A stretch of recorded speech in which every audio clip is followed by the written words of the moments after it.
गधा मारने वाला अपराधी जो अपने को बहुत बड़ा बहादुर समझ रहा है, उसको मैं मंच के माध्यम से बताना चाहता हूँ, अगर तुम अपने बाप का बदला लेना जानते हो तो पवन पांडे भी अपने भाई का। भैया ने कहा कि उनके परिवार को सुरक्षा मिलनी चाहिए, ये कोई कहने की बात है। तमाम फर्जी दलाल नेता हम देखते हैं सुरक्षा में ऐसे समाज के लोग हैं जो समाज के अगुआ हैं, मार्गदर्शन देते हैं। लेकिन ये बात मैं चेताने के लिए आज कम जो मैं अपनी बात को कह रहा हूँ, मेरी भावना को समझे। सरकार ने न्याय किया तो किया, वरना हमारा वैज्ञानिक जत्था ने न्याय जिन लोगों को आगे बढ़ाया है, चाहे जिस संगठन में हो, उन सब लोगों ने हमारी पीठ में चाकू ठोकने का काम किया। इन ब्राह्मणों ने जिनको गंदा किया, चलकर जमाना देख लो, और वो हम ही से ये कहें कि ये मेरी ऊंचाई, ये बता जिस तरह से हल्के फुल्के तरीके से कार्रवाई हो रही है, हम उससे संतुष्ट नहीं हैं। अभी तो हम उससे नहीं करेंगे, अपने भाई के शोक में शोक संवेदना करेंगे, लेकिन उसके बाद जब हमारा पर्चा चलेगा हम अपने सीने में आग रखें। और पुनः एक बार कह रहा हूँ, न्याय हुआ तो हुआ, नहीं तो आप का बदला लिया हो तो हम भी भाई का बदला लेंगे। संघर्ष किया, लेकिन आज मेरा मन जहाँ प्रेरित तो वहीं हर्षित भी है कि अपने तरीके आज सारे लोगों ने दलीय रिश्ता मान्यता तोड़ करके इस मंच पर सब लोगों ने एकत्रित होने का काम किया। अपने अपने तरीके से लोग बहुत ही अच्छे तरीके से बात को रख रहे हैं।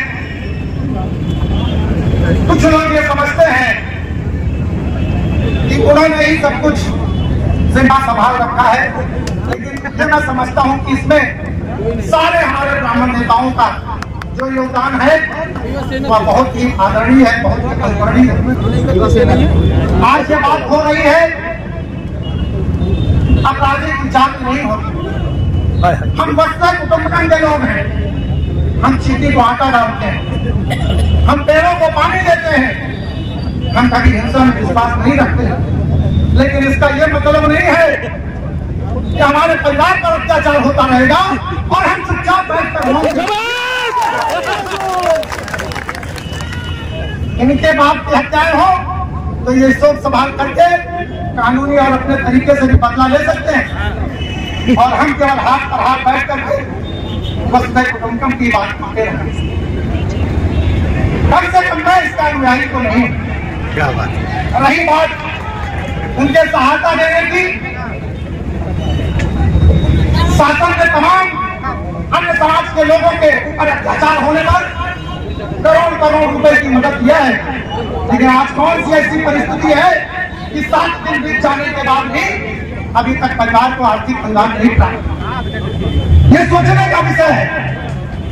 बड़े बड़े माफियाओं को खोज कर निकाल लेते हैं, और ये गधा मारने वाला अपराधी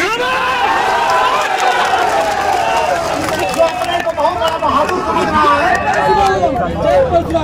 उसको मैं ये मंच के माध्यम से बताना चाहता हूँ, अगर तुम अपने बाप का बदला लेना जानते हो तो पवन पांडे भी अपने भाई का।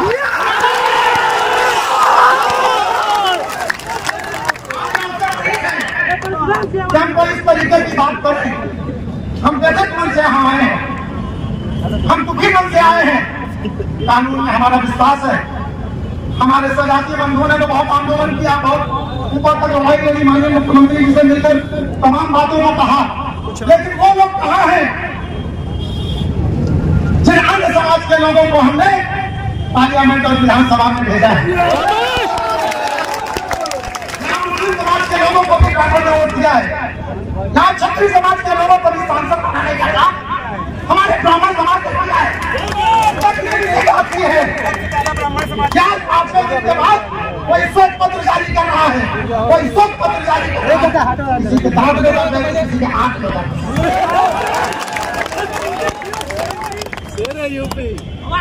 हम इस दर्द को अच्छी तरह समझते हैं, और मैं कभी पद के लिए राजनीति नहीं किया।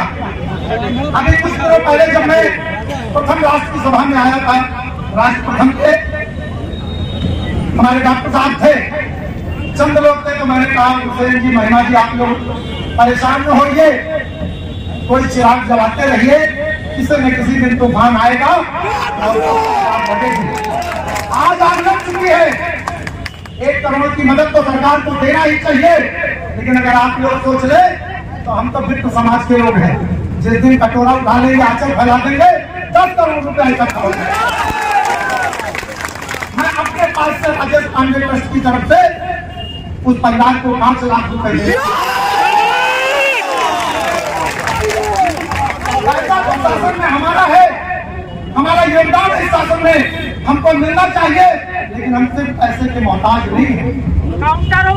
अभी हमारे संतोष भैया ने कहा कि उनके परिवार को सुरक्षा मिलनी चाहिए।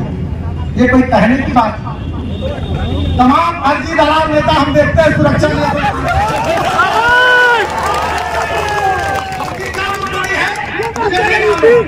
उनको किससे खतरा है ये अभी मुझे नहीं मालूम, लेकिन सरकार ने पिछले 25 साल से हम लोग सुरक्षा नहीं वही बात ये कि हम ऐसे समाज के लोग हैं जो समाज के अगुआ हैं, मार्गदर्शन देते हैं, लेकिन ये बात मैं चेताने के लिए आज कम खुशियों में अपनी बात को कह रहा हूँ, मेरी भावना को समझे। सरकार ने न्याय किया तो किया, वरना हमारा बलिदानी जत्था भी न्याय करना चाहिए। हमने इसके पहले भी आतंकवादियों को जवाब दिया है और पुनः उनके आंगन में जाकर हम फिर जवाब देंगे। मुझे सरकार से बड़ी उम्मीद है, लेकिन जिस तरह से हल्के फुल्के तरीके से कार्रवाई हो रही है, हम उससे संतुष्ट नहीं हैं। अभी तो हम उससे नहीं करेंगे, अपने भाई के शोक में शोक संवेदना करेंगे, लेकिन उसके बाद जब हमारा पर्चा चलेगा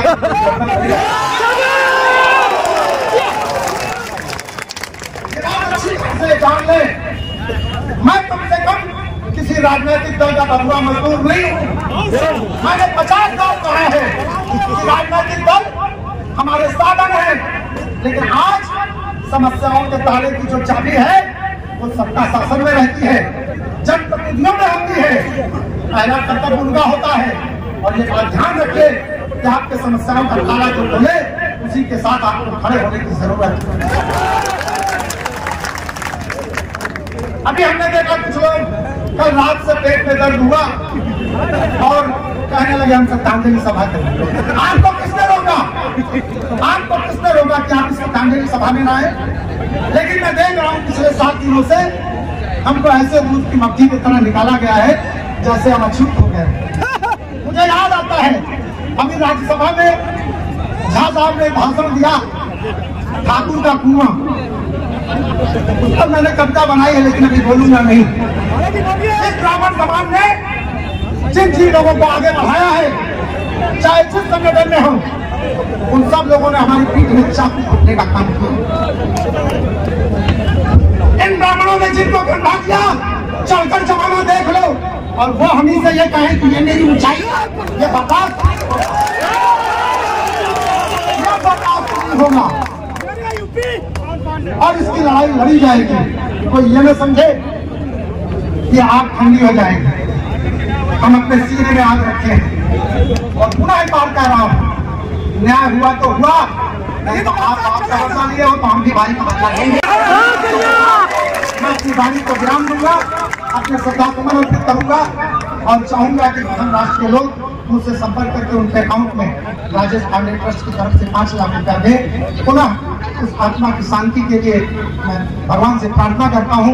आप सबसे ये चाहता हूँ कि आप हौसला बनाए रखें और किसी तरह के राजनीतिक विवाद में न फंसे। अगर इस मुद्दे पर कोई आंदोलन हो तो आपको किसी नेता का इंतजार नहीं करना है, आपको पहुंचना है और मैं आपको बीच हमेशा उपस्थित करूंगा। सबको प्रणाम।